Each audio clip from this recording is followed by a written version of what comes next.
తెలియక ప్రభువుని సిలువేశారు. అందుకే ఆయన ఒక మాట అన్నాడు సిలువలో. ఏమన్నాడో తెలుసా?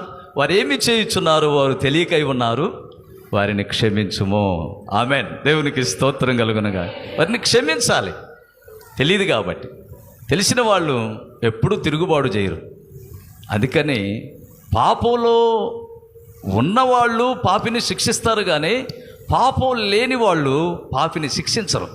అందుకని పాపం లేని వాళ్ళతో సహవాసం చేస్తే మనకు బాగుంటుంది. అందుకని ప్రభు, నేను పాపుల్ని రక్షించడానికి వచ్చాను, పాపిని శిక్షించడానికి రాలేదన్నాడు. ప్రభు పాపిని శిక్షించడు, పాపిని విడిపిస్తాడు. హల్లెలూయా.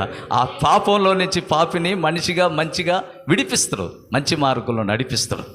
మంచిగా నడిచేవాడు నడిపిస్తాడు, మంచిగా మాట్లాడేవాడు మాట్లాడిస్తాడు, మంచిగా ఆలోచించేవాడు ఆలోచింపజేస్తాడు. అలాగ మనం ప్రతి విషయంలో మంచిగా నెవరు